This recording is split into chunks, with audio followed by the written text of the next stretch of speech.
Court सरे से अदालत ही नहीं है, कोर्ट ही की तारीफ में नहीं आती है, जो आर्टिकल 175(3) में मुंदरज है। और जिसके बाद जो है, जब इंडिपेंडेंस ऑफ जुडिशरी शरफ अफरीदी के बाद जब केस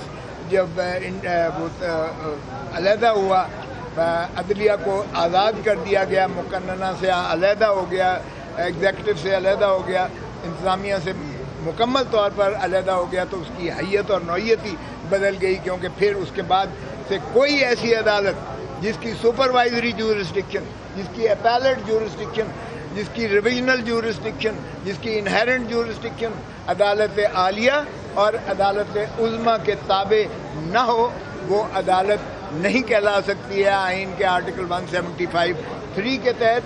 और ये इतनी वजाहत और बलागत के साथ जो है राजा साहब ने अदालत के आगे जो है पेश किया और हवाला जात दिए सारे, न सिर्फ अपने मुल्क से बल्कि दूसरी ज्यूरिसडिक्शन से भी दुनिया की, और उस पर जो है उन्होंने किया।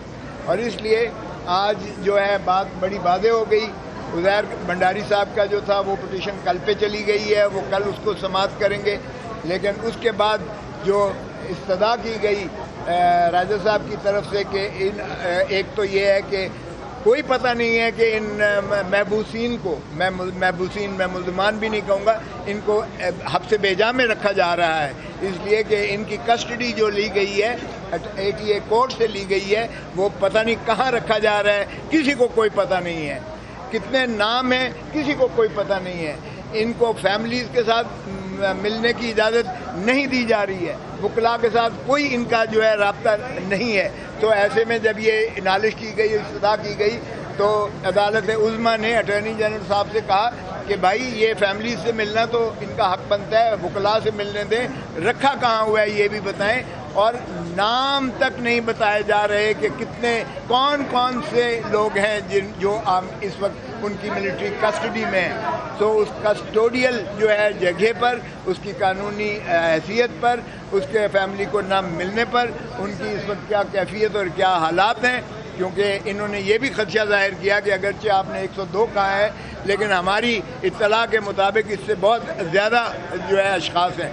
इसलिए एक सरासीनगी पाई जाती है उन लोगों में कि कुछ लोग ये ना हो कि वो मिसिंग ही हो गए हैं, क्योंकि मिसिंग की टर्म भी आप जानते हैं कि कितनी ज़्यादा वो एक रिपल क्रिएट करती है ख़ानदानों में, फैमिलीज़ में। तो एक तो ये उन्होंने अटॉर्नी जनरल साहब को कहा, और साथ ही जो हमने खदशात ज़ाहिर किए कि जनाब ये ऐसे सीक्रेटिवली किस्म के ये ट्रायल्स होते हैं कि इसमें सज़ा कर देते हैं और फिर आप ये कहेंगे कि जी ये पास्ट एंड क्लोज ट्रांजैक्शंस हो गए हैं। और महरम अली के केस में और लियाकत हुसैन के केस में भी ऐसा हुआ था कि कुछ लोगों को मिलिट्री कोर्ट से सजाए मौत होकर वो अल्लाह को प्यारे कर दिए गए थे, और फिर जाहिर है कि उस समाज का और उस फैसले का उनको क्या फ़ायदा मिलेगा। तो आज अदालत उज़्मा ने इन खदशात की रोशनी में ये भी अटॉर्नी जनरल साहब को कहा कि उम्मीद करते हैं कि आप ट्रायल्स, मिलिट्री कोर्ट्स ट्रायल्स से इज्तनाब करेंगी।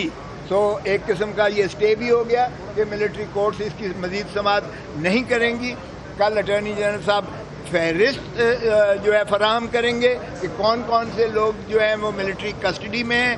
साथ ही फैमिलीज़ को मिलने के लिए भी वो कल इंस्ट्रक्शंस लेकर, और वकला को मिलने के लिए भी, और किस जगह पर उन्हें और किस हालत में, किस कैफियत में रखा गया है। क्योंकि इस पर बैनुल अक़वामी न सिर्फ कवानीन बल्कि इंसानी हकूक़ की भी तंजीमों को बहुत ज़्यादा इसमें तहफ़्फ़ुज़ात का सामना है। बहुत मेहरबानी। सर ये बताइएगा, आज ISPR जो है वो भी अहम प्रेस कॉन्फ्रेंस करने जा रहा है, उस वाले से क्या कहेंगे सर? कोई प्रेस कॉन्फ्रेंस हम क्या कह सकते हैं। प्रेस कॉन्फ्रेंसेस आजकल बहुत हो रही हैं माशाअल्लाह, जिनको नहीं भी करना चाहिए, क्योंकि ये जो है मामलात हुकूमत के ये हुकूमती मामलात होते हैं जिन पर प्रेस कॉन्फ्रेंस हुकूमतों को करना चाहिए। लेकिन आजकल एक रवायत बन गई है, अब वो क्या मैं कह सकता हूँ कि क्या प्रेस कॉन्फ्रेंस करने जा रहे हैं, मुझे नहीं। जब करेंगे तो फिर उसका जवाब देंगे। थैंक यू सर, बहुत बहुत।